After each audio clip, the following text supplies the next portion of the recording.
Ярослав Лебедев, более известный как Кубалыров. Работник Дома творчества Чурапчинского улуса во время пандемии создал в социальных сетях сериал одного актера о жизни якутской семьи.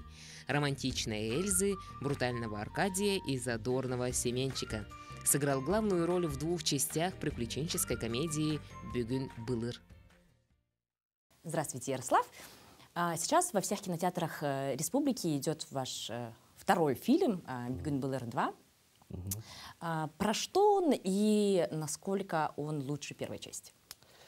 Ну, я не скажу, что лучше, потому что это продолжение первой части, но они связаны. Она, более интересна, потому что, думаю, что она более интересна, потому что как-никак человек из прошлого попадает к нам вот сегодняшний Якутск, и тут у него происходит приключение.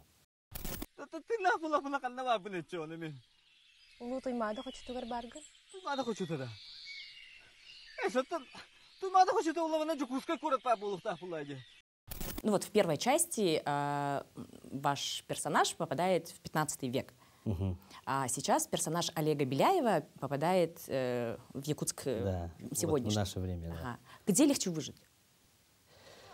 Ну, думаю, легче выжить у нас, вот, сегодняшний день, да, потому что, если верить историям, там, туда-сюда, древние якуты, там же кыргыз это же было, да, вот, там, вот, в фильме, я не думаю, что в фильме прям вот так встретят там, да, сразу, наверное, убили бы. Да, легче вот в наше время. Ну, по фильму, если взять, все равно легче в Якутске, потому что, тут и условия есть, и все такое. Да. Это ваша первая роль, вообще, «Бүгүн былыр», как актера. И вообще, насколько было сложно? У меня маленький опыт был, снимался в сериале, в ситкоме «Алох түгеннере». Там, да, 4 серии у меня было. И, сам тоже, вот, сам себе режиссер эти вайны начал снимать. Кое-какой опыт такой маленький был. Но, конечно, работа в фильме, в таком большом проекте, это другая ответственность, это совсем другие требования, да. Я должен делать все так, как мне скажет режиссер, там тексты очень такие длинные, и вот, образ Васи, он, мне легко давался. Мне трудно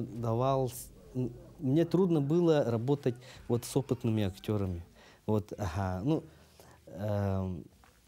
и с командой, если так в целом взять, потому что они же все были опытные, а у меня опыта не было.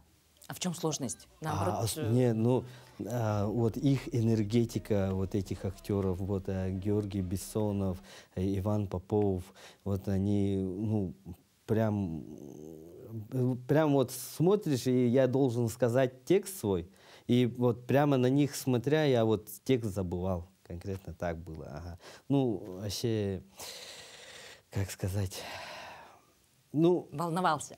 Их авторитет меня, по-моему, подавлял или что, я не знаю, но было трудно, да. И вот один раз вот Георгий Бессонов позвал, и вот мы, сидя, долго разговаривали, он все мне так очень хорошо объяснил, как надо, как что надо. Говорит, вот, не бойся, сказал, и, короче, у тебя есть, есть, ты можешь вот это все это сделать, и давай.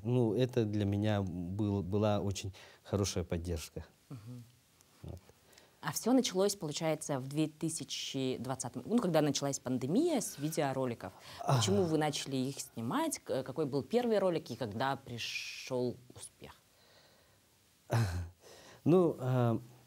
Да, началась пандемия, много свободных времени, там, дома же сидели, никто не должен никуда выходить, и сидя, я смотрел вот моих друзей, вот Сороты, Хитс, Дормидонтова смотрел.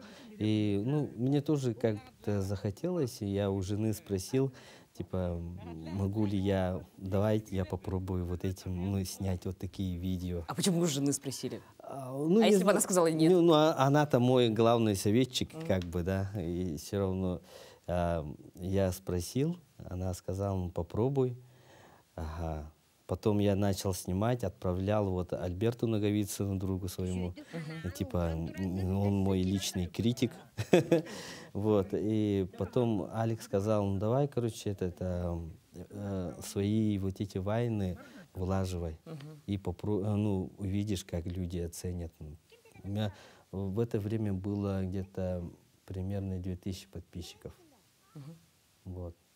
А сейчас сколько? 41 тысяча. Я начал вот это свои посты делать, видео вылаживать, и ну, постепенно начали появляться новые подписчики. Какой образ вам ближе? Ну, интереснее играть скорее, так, из Кубалыровых. Ну, я думаю, в каждом персонаже есть полный я. Я вот, ну, как сказать, не прям человек-погода, но от настроения очень зависит все, что я делаю. Да? Ну, и вот я могу быть как Аркадий, да, я могу быть как Эльза. И со своими друзьями, со своими детьми я могу как семенчик играть. Да, вот с сыном войнушку поиграли, и там что-то сделали. Вот каждый образ это полный, стопроцентный я. А сценарии, вот как рождаются именно ситуация вашей семьи, да, которую вы описываете так? Или это подписчики подкидывают, Ну, сам да, придумываешь? Да, я спрашиваю у подписчиков, они иногда мне отправляют вот, смешные истории своей жизни. И я вот очень люблю наблюдать, на людей смотреть. Вот к друзьям, например, в гости пришел, они муж, жена между собой разговаривают, и так у меня появляется тема про одежду. Там, нечего мне одеть, нечего, ну, да, одень мои эти. Вот так появляются идеи. И из своей жизни тоже беру, конечно. Ну, то, что у меня в жизни бывает, это же не только у меня такая ситуация происходит. Это у всех почти такие ситуации бывают, и поэтому говорят же видео, ну, жизненно. И когда я вот сделал ролик, запустил, и там комментарии «жиза, жизненно» и все такое. Ну, потому что у всех похожая ситуация. А эти образы, это копирование знакомых или... Нет, ну имена я, да, у друзей взял имена.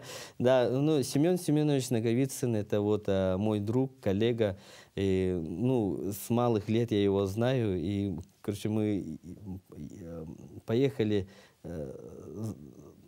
молоко сдавать. Это в детстве На еще? завод. Нет, вот это в 2020 году, летом. И я сижу такой, думаю, блин, ну надо придумать вот имя своему маленькому вот персонажу. Едем мы с ним. Потом я, да, Семенчик, Семен. Я говорю, вот, Семеном будет, ну, Семенчик. Его тоже, ну, его Семенчаков называют, а я вот своего персонажа Семенчик сделал. Аркадий — это тоже коллега, мой друг, Аркадий. Но он тоже по себе немножко брутальный был. Вот, ну, так и назвал этот Аркадий. Эльза — это из персонажа мультика. Аркадий, эми утен ранда. Сериал көрөк болуп бутте. Көрөбүт эйин кете олоробунде. Чага көрөкка кубба. «Холодное сердце» все пели, я тоже там пародировал. Потом с друзьями сидим, и я говорю, вот Жанна и Эльза. Потом вот этот взяли и выбрали Эльзу. Так появилась Эльза. А Семен, дедушка, ну, он тоже был уже Семен, Аркадий, ну, Семен, дедушка Семен, а брата Петр я назвал, ну, брат Аркадия, такой здоровый. И бабушку Пелагея, Балая. В честь? В честь, ну, я со школы с Аликом мы играли новых якутских бабок постоянно, ну, сценки такие делали. И там меня, вот, ну, мою старушку называли Пелагея, Балая. Вот. Ну вот 3 года вы снимаете каждый день про семью Кубалыров. Ну, если честно, в последнее время меньше начал снимать, потому что работы много. Я вот помимо Вайнов работаю в Народном доме творчества АЛГ, Дом народного творчества АЛГ. И там специалистом работаю. Я веду кружки для детей, с молодежью работаю. И вот в последнее время взрослые тоже записались. И мы будем делать сценки, ну, формы малой драматургии. Вы живете в Чурапче? Я живу в Чурапче. Я завтра улетаю в Бурятию защищать диплом. Улетаю. Где учитесь? В СГИК, Восточно-Сибирский государственный институт культуры. На? На режиссера театрализованных представлений и массовых праздников.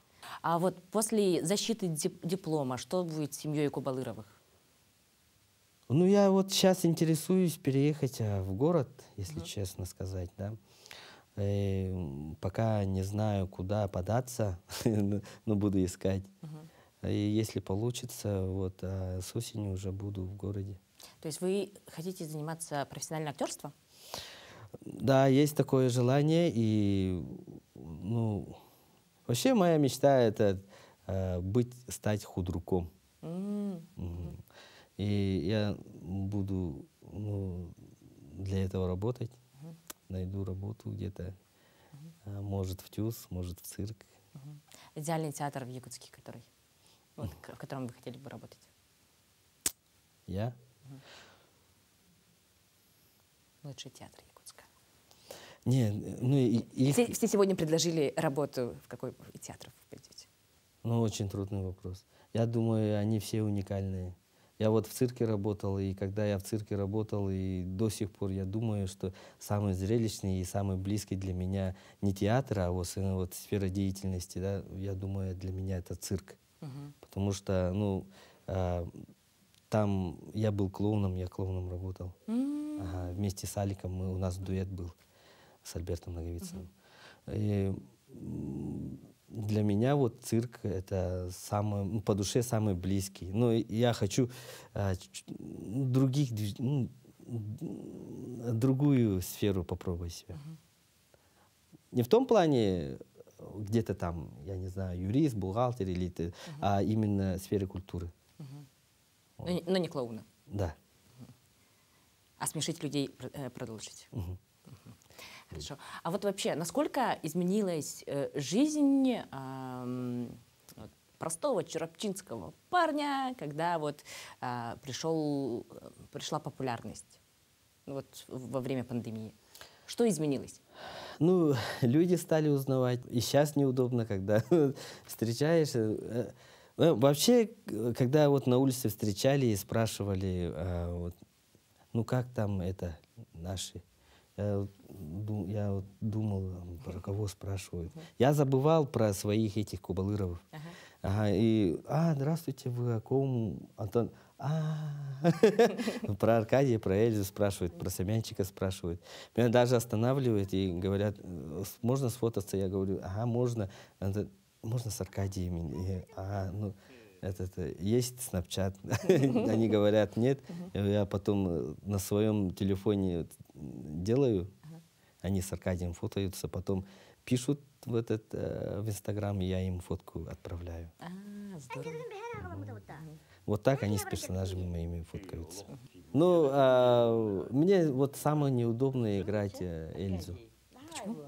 Ну, когда люди смотрят, ну, странно как-то. Там же женские эти замашки нужны, ну, играть. Ну, у вас же отлично получается. Ну, говорят, Жену пародируете? Думаю, нет. Думаю, нет. У меня жена, она не такая. У меня жена очень умный человек. А так, ну, у меня же там вот, если взять Аркадия, Аркадий-то брутальный и в то же время добрый человек, да, и иногда бывает, ну, слишком, вот, что не скажи, это что-то не надо, ну, как-то так, да, ну, в смысле, хоть что скажи, он не делать не будет, например. А Эльза, она такая, домашняя, вот, веселая, может быть, даже чуть стервозная, что ли. Беру отовсюду. У меня вот таких конкретных рамок нету. Вот Аркадий такой, он должен придерживаться вот таких этих. Нету такого. Люди, я думаю, люди смотрят и понимают мои образы, как им удобно. А Кубалыра вы не превратились в работу за эти годы? Есть, немножко есть. Потому что люди ждут новых серий, люди пишут, где и наши эти люди. Но я стараюсь. В последнее время рекламу тоже делаю, да, у себя на странице. И, например, моим подписчикам не нравится, что много рекламы вот в последнее время. Ну, что мне сказать, надо своих кормить, одевать. И Лебедевых, и Кубалыровых. Да, и Лебедевых, и Кубалыровых. Жена, получается, ваш главный советник и критик. Она вообще не смеется. Да? Вообще вот я все свои видео ей показываю, реакция она такая. Ну, почти не смеется, даже и почти не улыбается. Ну, не знаю, то ли слишком привыкла, то ли что. Она говорит, хорошо или плохо. А если она говорит плохо, тогда удаляете? Заново? Заново что-то надо придумать, надо, чтобы это людям понравилось, надо сделать. Потому что, ну, юмор, он сам по себе такой трудный жанр. Человека можно легко, вообще можно обидеть, расстроить. А вот заставить человека смеяться, это же не каждый сможет. И у всех же чувство юмора совсем по-разному. Да? И я лично думаю, что мои ролики вообще... Я не думаю, что они очень смешные. Они иногда, некоторые жизненные, да. Ну, как мне один человек сказал, я ему говорю, не, мои видео, они там, вербустедлы кульбакин, там, типа, да. До слез смеяться не будешь. Он говорит, ну да, ну улыбается же человек, говорит. Ну я говорю, да, ну, вот, значит, он смеется. Вот. Нет желания придумать другую вселенную, не Кубалыровых, а, например, других? Или со Снэпчатом уже хочется завязать? Нет, наоборот, я хочу много коллабораций. Вообще, вот с Альбертом, я думаю, завтра улетим в Бурятию, что-нибудь придумаем. У него очень хорошая идея появилась. Вы еще и вместе учитесь? Думаю, что-то будет. И у меня очень много там масок сохранено в Снапчате. И время нужно для этого. Вот конкретно этим заняться. А основная работа же тоже есть. Семейные дела, работа. Вот. Если конкретно Snapchat, видео снимать, то это надо туда уже. А во время пандемии-то как было, дистанционно проработал, а все остальное время что делать? Надо снимать. Вот тогда еще в день по 3, по 4 видео я вылаживал. А сейчас вот одно видео снимать трудновато. Детям нравится видео? Не смотрят? Да, детям очень нравится. Ага. Детям нравится смотреть, но не нравится, когда я начинаю время съемок. Потому что я говорю своим, тихо, я начинаю снимать. Там, опять. Потом тишина такая же должна быть. Папа работает. Ага. Еще там снимаю. Там, если кто-то смеется, я тихо. что-то там бормочет. Потом начинаю опять снимать. Иногда, когда пораньше закончу, я им не говорю, что я уже закончил снимать. Они так же тихо сидят. Потом этот походит, смотрит. А, папа, ты уже закончил? Ну, я, да. О, надо было сказать. Вот. А вообще, как добиться популярности в социальных сетях? Ну, я думаю, сейчас-то вообще очень легко стать популярным. Для этого все средства есть, много денег не надо. Это можно какой-то там контент придумать, сделать. У нас же из якутских очень много таких вот начали заниматься. Ага, есть даже всемирные, вот Панда Сахан, например, Дормидонтов. Вот. А вообще ребята очень хорошо работают. Я же на них тоже смотрю. И я думаю, есть чему поучиться у всех. Я вот на друзей своих смотрю, Сорат, Хитс. У них тоже шикарные идеи бывают, видео делают. Вот. А посмотрев на кого, вы решили, я тоже так могу, и начали снимать? Практически всех. Я же одного конкретного никогда не выбираю. Вот общие, вот смотришь, люди занимаются вот этим. Ну, давай я тоже попробую. У меня еще есть YouTube-канал, только там 1200 подписчиков было. Давно туда не заходил. Вернемся к большому кино. Вы сразу согласились на эту роль? Или боялись? Ну вот когда Бигун Былыр в первый раз пригласили? Я сразу согласился. До этого у меня были предложения сняться в фильмах. Там криминальная комедия, что ли, была. Мне позвонил режиссер, сказал, вот так-то, так-то, согласен ли я сняться в фильме. Я подумал, это первое предложение. Я сразу согласился. Вот, криминальная комедия, почему бы и нет. Потом они потерялись. Я их потерял, связь потерял. Потом мне написал Сандал Баишев, Сандал Данилович. Это продюсер и сценарист Бигун Былыр. Ага. Мы с ним, он мне все объяснил по телефону, вот так-то, так-то. Хочу с вами встретиться, рассказать идею. Я вот сразу, долго не думая, согласился и приехал в город. И мы с ним там долго сидели, обсуждали, он мне вот все это рассказывал, и мне вот в тот же вечер вот вся идея, весь смысл фильма мне очень понравился. Ну, каждый из нас, наверное, думал, да, вот бы я попал бы в прошлое, я бы там что-то изменил или там что-то сделал. И вот эта детская мечта как бы превратилась в настоящее. Я же в фильме это все по-настоящему, все это уже сопереживаю. Все по-настоящему происходит. Вот. И я воплотил свою детскую мечту в реальность. Я побывал в прошлом. Вот. И что бы вы изменили там? Вот, была бы реально такая возможность. Я бы там... Ну, если это реально было бы, я не знаю, я жив был бы, нет. Ну, там разговоров таких, ты кто, даже, наверное, не спрашивали бы. Смотрят, вот, абага, все. Ну, наверное. Наверное.